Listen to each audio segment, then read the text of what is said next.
Welcome back to Sports Nightly. I'm Jessica Coody, and we have found him. Interim President Kabourek joining us here live in studio. You've been crazy busy. You haven't been in a while, and I feel like we've been trying to get you in, but you've been everywhere. You've been all over the place. Well, it's all good, Jessica. I mean, it's crazy, but between campus commencement and Big Ten meetings last week and Big Ten baseball, with family life, yeah, it's been a little hectic, but it's all good. Well, speaking of Big Ten baseball, you were there, right? How exciting was that? The atmosphere just seemed unbelievable, and for them to go on the run that they went through for Will Bolt and company, yeah, it had to be pretty special to get to witness. I mean, we're just super proud of Coach Bolt and the team. I mean, I know it's not equivalent, but I've coached travel baseball, and to win 5 games in a row with just really, really difficult. But just proves, I think, the depth that we have in the pitching staff. So kudos to Coach Childress. You know, I was in college when Coach Van Horn and Coach Childress kind of brought Nebraska baseball back. So it's great to have him back. But you know, just tremendous competitiveness, good baseball, clean baseball. Really proud of the guys, and it was a lot of fun to be there on Sunday. Credit the Husker Nation coming out, 13,000 strong, 10 a.m. It was a lot of fun, and really proud of the guys.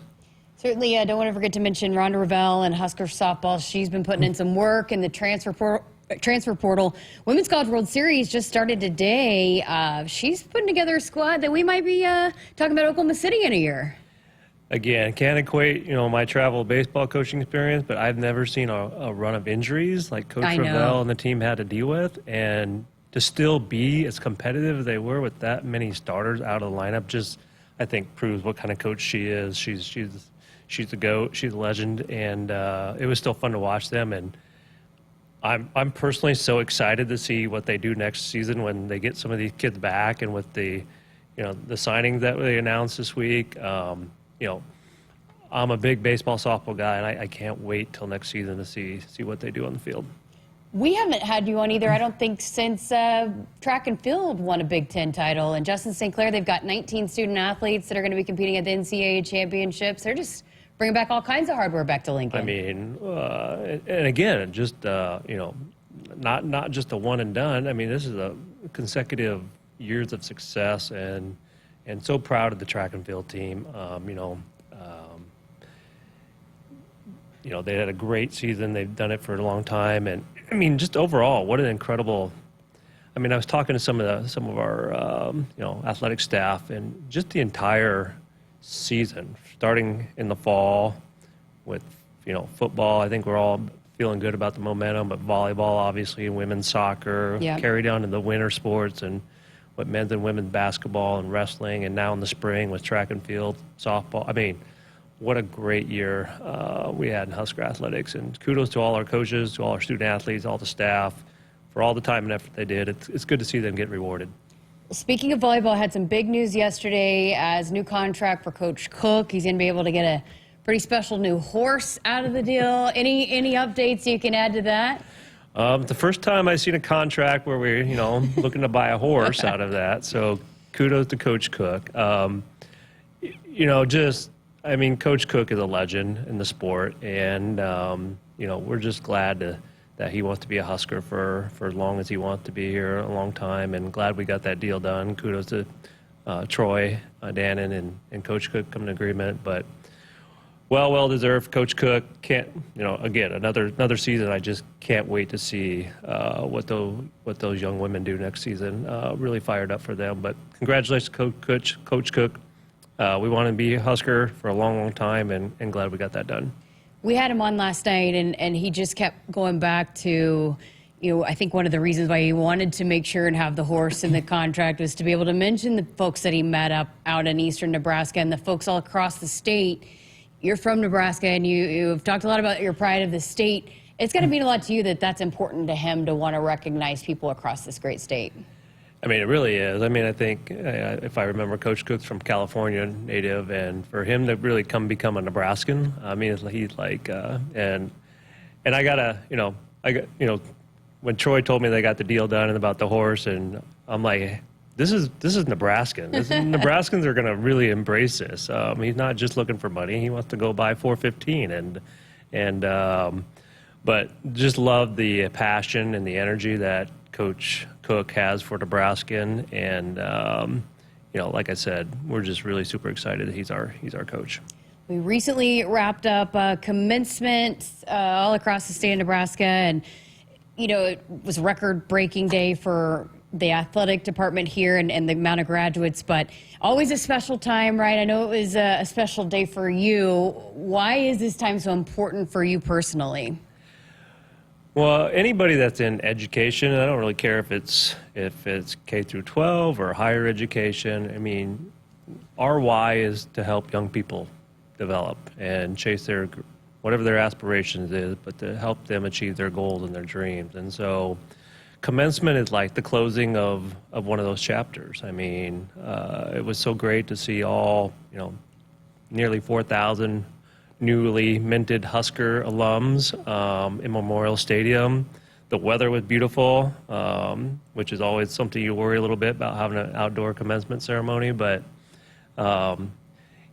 like I gave some remarks, and like I said in my, college is not just about getting that piece of paper and all those skills. It's also about going through the ups and downs that you experience over those 4 years or 5 years or whatever long it takes you. But that's life. I mean, hopefully we are training our students not only to be good at journalism or math or science or whatever field they go into, but hopefully they're developing those life skills that helps them overcome obstacles, is humble through their achievements, and makes them a better person, a better human. And so it was an exciting day. It's always great to see them, the smiling faces across the stage, the pictures with their families, and that's kind of our why. And so super, super proud of all of them, and it was a fun day.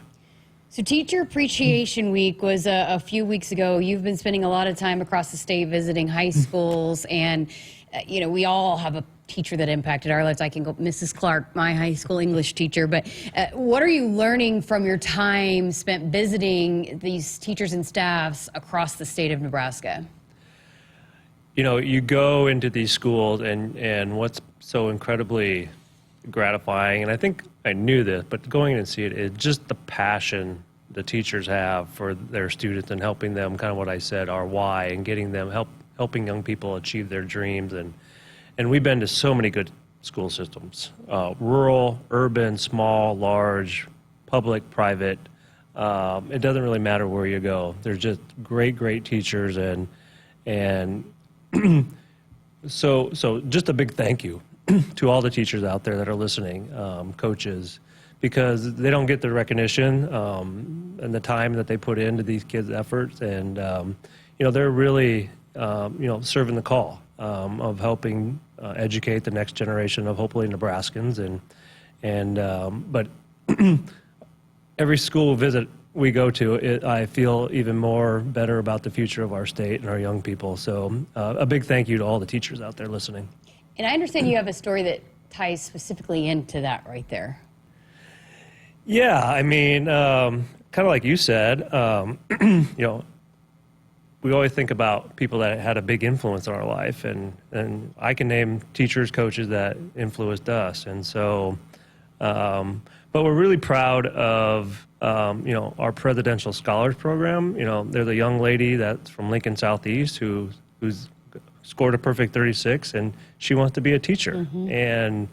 And most scholarships are targeted toward science and engineering and STEM, and there's not a lot of full ride for teachers. So what a great way to recognize her and let her achieve her dream, and like I said, answer that call of serving. So it was really special to have that connection with Lilius at Lincoln Southeast, who's going to be on campus this fall. And but that goes to all our students. You don't have to be a perfect 36 ACT. I think I've told that lots of times. We're really excited to support all of our students and looking forward to them, and particularly those that want to be teachers. And there's a special program. I know we're talking on the Husker Network, but a special program out at Kearney, where they have a partnership with the Kearney Public Schools, where I got to go to a signing ceremony where 8 to 10 young people are are going to become teachers and already have a job in the Kearney public school system. And so those kind of partnerships are really special, and universities really honored to be have some role in those partnerships.